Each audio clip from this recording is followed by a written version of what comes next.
দেখুন, বার্তাটা শুনতে খুব ভালো লেগেছে। পশ্চিমবাংলাতে বিজেপি মুক্ত হবে, আমরাও প্রত্যেকেই চাই। শুধু পশ্চিমবাংলা নয়, দেশ থেকে বিজেপি মুক্ত হোক, আর বাংলা থেকেও তৃণমূল মুক্ত হোক। এবার প্রশ্ন হচ্ছে, সত্যিকারের অর্থে কি অভিষেক বাবুরা অর্থাৎ তৃণমূল কংগ্রেস বিজেপিকে কি হারাতে চাইছে?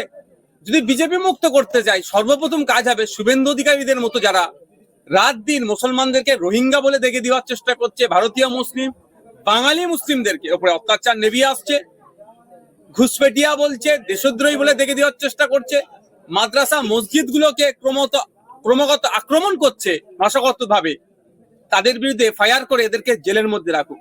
নেতাগুলোকে ধরে জেলের মধ্যে রাখলেই তো এমনি পদ্ম ফুটা বন্ধ হয়ে যাবে।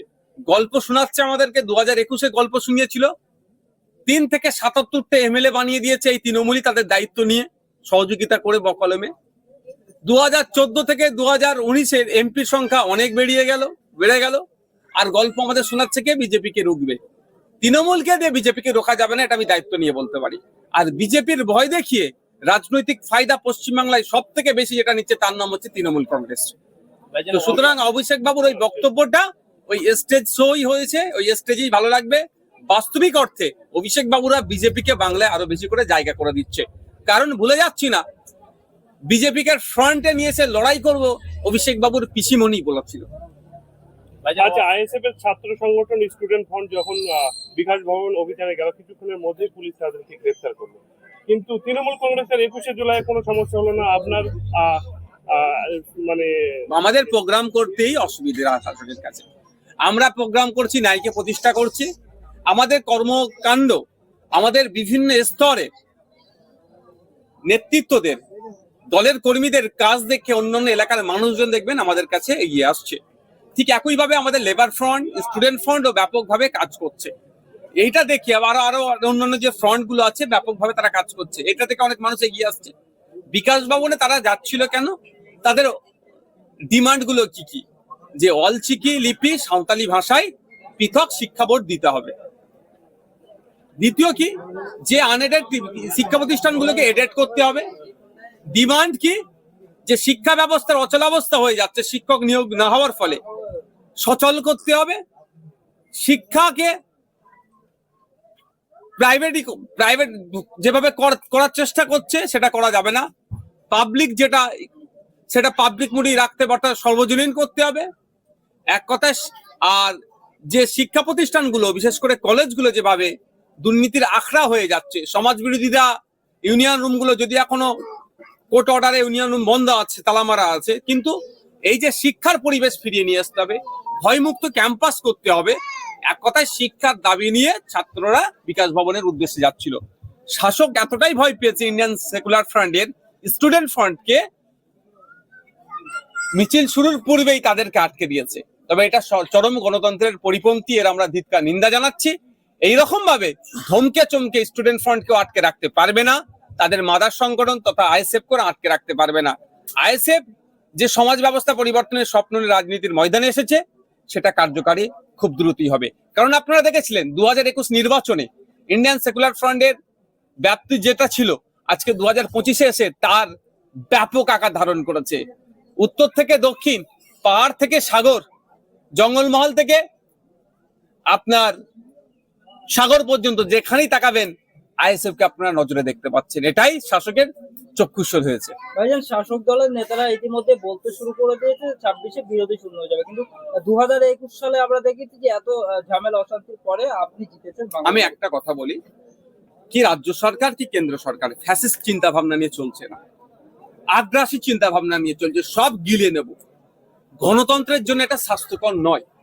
গণতন্ত্র তখনই সুরক্ষিত থাকবে অপোজিশন যখন স্ট্রং থাকবে, বিরোধী যখন শক্তিশালী থাকবে, গণতন্ত্র ততটাই সুরক্ষিত থাকবে।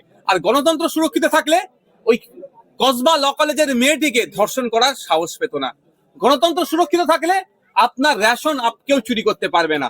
গণতন্ত্র সুরক্ষিত থাকলে স্কুলের টিচার নিয়মিত নিয়োগ হবে। গণতন্ত্র সুরক্ষিত থাকলে বছরে বছর এসএসসি হবে, দুর্নীতি মুক্ত নিয়োগ হবে।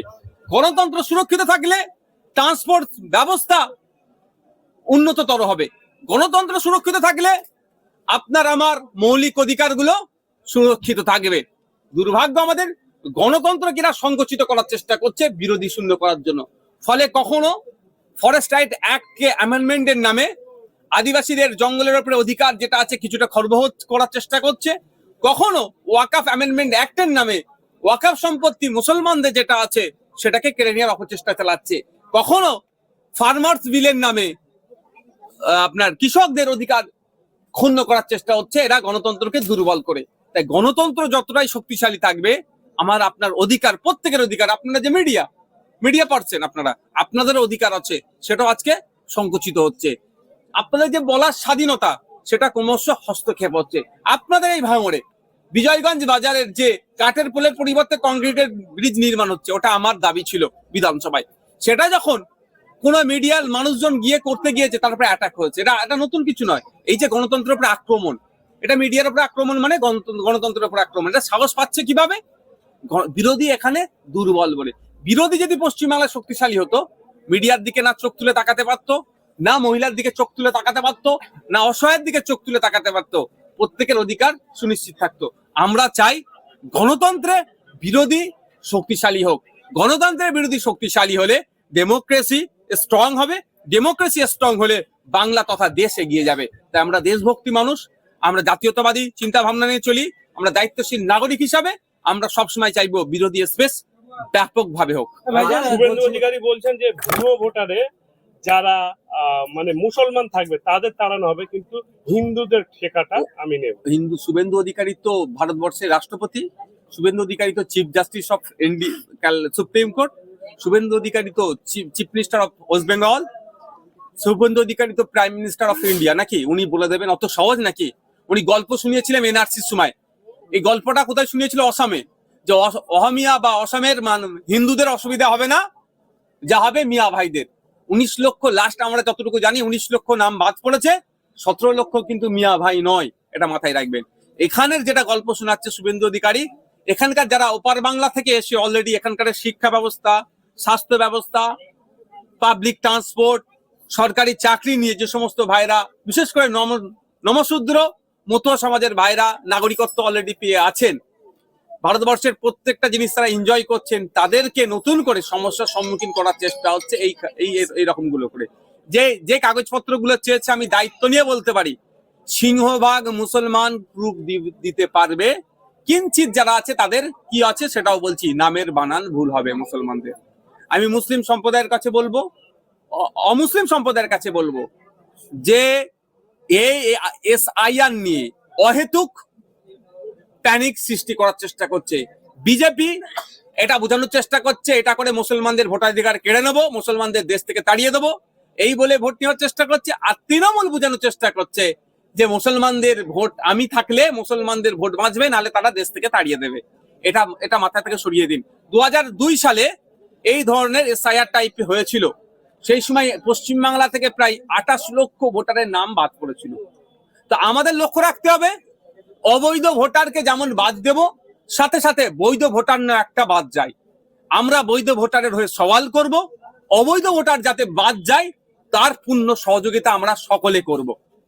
ইলেকশন কমিশন অফ ইন্ডিয়া যদি বিরোধী দলের সহযোগিতা নেয়, ইন্ডিয়ান সেকুলার ফ্রন্ট সব থেকে আগিয়ে এসে অবৈধ ভোটারদেরকে বাতিল করার জন্য সর্বোচ্চ সহযোগিতা করবে। তবে হ্যাঁ, যদি কোনো বুথে কোনো বৈধ ভোটারকে বাতিল করার চেষ্টা করে, তাহলে ইন্ডিয়ান সেকুলার ফ্রন্ট প্রথম সারিতে থাকবে, এই প্রতিবাদ করবে। কোনো বৈধ ভোটারকে অবৈধ ঘোষণা করা যাবে না।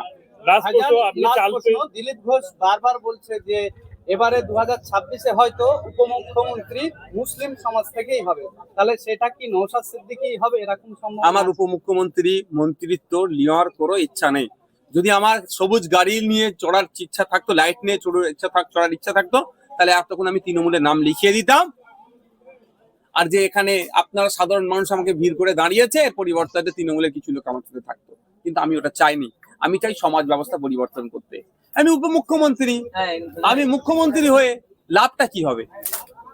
একটা সুন্দরবনের মানুষকে কলকাতায় ট্রিটমেন্ট করতে যেতে হচ্ছে, নাহলে প্রাইভেটে যেতে হচ্ছে। ঝাড়গ্রামের মানুষকে কলকাতায় ওষুধ ট্রিটমেন্টের জন্য আসতে হচ্ছে। কুচবিহারের মানুষকে কলকাতায় ট্রিটমেন্ট করতে আসতে হচ্ছে। আর আমি উপমুখ্যমন্ত্রী হব, আমি মন্ত্রী হব, লাভ কি হবে? এই মন্ত্রিত্ব আমার দরকার নেই। সাধারণ মানুষ হয়ে থাকবো। আমাদের লড়াই হচ্ছে শিক্ষা, স্বাস্থ্য, পাবলিক ট্রান্সপোর্ট, মানুষের মাথাপিছু গড় ইনকাম, কৃষকদের মাথাপিছু গড় ইনকাম, শ্রমিকদের ন্যূনতম মজুরি 18,000, এইগুলো এস্টাবলিশ হোক, তাহলেই আমরা সার্থক হব। ভাইজান, একটা শেষ প্রশ্ন, 2021 সালের পর থেকে আজ পর্যন্ত যেভাবে আমরা আইএসএফ এর সাড়া দেখছি এবং যেভাবে তৃণমূলের একেবারে সমর্থকরা আইএসএফ এ যোগদান করছে, সেই ক্ষেত্রে 2026-এ নওশাদের মতো আরো প্রতিবাদী আমরা তো চাইবই, আর চাইবে পাবলিক যে ডবল ডিজিট আইএসএফ কে পৌঁছাতে হবে। অনেক গল্প হয়েছে 2021-এ বিজেপি চলে আসবে বলে অনেক ভয় দেখিয়েছিল। 2021, 2025 বাংলার মানুষ বুঝতে পারছে যে বিজেপি কে বাংলায় জীবিত রেখেছে রাজনৈতিক ভাবে, তৃণমূল কংগ্রেস। সুতরাং 2026-এ এই তৃণমূল আর বিজেপির বিরুদ্ধে লড়াই করবে বাংলার মানুষ। আইএসএফ কে ডবল ডিজিটে পৌঁছাতে বাংলার মানুষ আইএসএফ পার্টির কর্ণধার আব্বাস সিদ্দিক 2021-এ উনি ফ্রন্টে এসে লড়েছিল। ওনাকে আমরা প্রশ্ন করেছি 26-এ আপনাকে দেখা যাবে, উনি উত্তর দিয়েছে যে নওশাদ সিদ্দিক কিংবা রাজ্য নেতৃত্ব বললে উনি 26-এ লড়াই করবে। আপনারা কি আব্বাস সিদ্দিকের দেখুন, একটা কথা বলি, উনি হচ্ছে আমাদের পার্টির সুপ্রিমো, আমাদের পার্টির প্রতিষ্ঠাতা, আমাদের পৃষ্ঠপোষক। আমি এটা যদি উদাহরণ বলি, পরমাণু বোমা আমি মনে করি মারার জন্য তৈরি হয়নি, ভয় দেখানোর জন্য। তো আমাদের উনি পরমাণু বোমা, যেখানে না পাবে সে ধ্বংস হয়ে যাবে, সময় তাকে আছে। তো আমরা যখন পারফর্ম করছি বুঝে নিতে পারছি, তাহলে আমার হাই প্রোফাইলকে তখন আমি রিজার্ভে রাখি না। আমি ন্যাশনাল লেভেলের ভলিবল প্লেয়ার ছিলাম, আমরা জানি রিজার্ভ বেঞ্চ যত শক্তিশালী হবে টিম তত ভালো খেলবে। আমাদের রিজার্ভে যখন পীরজাদা আব্বাস সিদ্দিকীর মতো ব্র্যান্ড আছে, আমরা তো আমাদেরকে সামলাতে পারছেন এই মমতা ব্যানার্জি, অভিষেক ব্যানার্জি, তো ভাইজানকে কি করবে সব দেখতে পাবেন। 2026-এ অনেক খেলা হবে। ভাইজান, ওয়াকাব এত বড় ইস্যু, 21-এর মঞ্চে থেকে একটা বাক্য কেউ বললেন না। মুসলিম ভোট তো পকেটে ভরে নিয়েছে, অসুবিধা কোথায়? মুসলিম ভোট যদি হাতছাড়া থাকতো তাহলে ওয়াকাফ নিয়ে চিৎকার করতো। আজ চালতাবিড়িয়া অঞ্চলে এলেন, এই অঞ্চলের যে অঞ্চল সভাপতি তৃণমূল কংগ্রেসের ছিলেন তাকে নৃশংসভাবে হত্যা করা হয়। ইনভেস্টিগেশন কতদূর, আর এটা নিয়ে আপনি কি মন্তব্য? দেখুন, ইনভেস্টিগেশনের পার্টটা পুলিশ দেখবেন আর পরিবারের লোকজন জানে কত দূরে এগোচ্ছে। তবে আমি একটা কথা বলি, আমি আব্দুর রাজ্জাক খাঁকে তৃণমূলের নেতার থেকেও আমি মনে করি তিনি একজন ভাঙড়ের ভোটার, এটা আমার কাছে বড় পরিচয়। আমি আইএসএফ এর নেতার থেকেও আমি একজন ভাঙড়ের বিধায়ক, এটা আমার কাছে বড় পরিচয় আজকের দিনে। সুতরাং রাজ্জাক খাঁ পরিবার যাতে ন্যায় পায়, রাজ্জাক খাঁকে যে বা যারা খুন করলো প্রত্যেকে যাতে আইনের আওতায় নিয়ে এসে সর্বোচ্চ শাস্তির ব্যবস্থা করা যায়, তার জন্য আমি শেষ দিন পর্যন্ত ওর পরিবারের সাথে থাকবো। আমাকে সামনে এসে সব লড়াই করতে হবে এটা নয়, ওনার পরিবারকে আমি ব্যাকডোর থেকেও সাপোর্ট দেব এই খুনের বিরুদ্ধে লড়াই করার জন্য। আমার ভাঙড়ের সাধারণ মানুষ খুন হলেও যতটা আমি চিন্তিত, আক্রমণ হলে যতটা চিন্তিত, তৃণমূলের লক্ষ্য যদি আক্রান্ত হয় আমি অতটাই চিন্তিত হবো, আইএসএফ এর লক্ষ্য আক্রান্ত হলে অতটাই চিন্তিত হবো। কারণ আমি একজন বিধায়ক, আমার কাছে প্রত্যেকটা ভোটারের মান সম্মান সমান। লাস্ট কোশ্চেন, শওকত মোল্লা একটা জনসভা থেকে পরিষ্কার বলেছেন যে রেজ্জাক খুনের ঘটনায় আমি চাইলে নওশাদ সিদ্দিককে জড়িয়ে দিতে পারতাম। আমার নামটা নিতে বলুন না, এখন যে জায়গা থেকে নিতে বলুন না। আমি তো অপেক্ষা করছি আমাদের কোনো একটা ছেলে বা সাধারণ মানুষের নামে মিথ্যা মামলা হোক, তাদেরকে নিয়ে আমি হাইকোর্টে যাব সিবিআই চাইতে। আর আপনাদের বলে রাখছি, সিবিআই চাইলেই সরকার সাহেবের রাইট লেফট ব্যাক ফ্রন্ট অনেকে উঠে যাবে।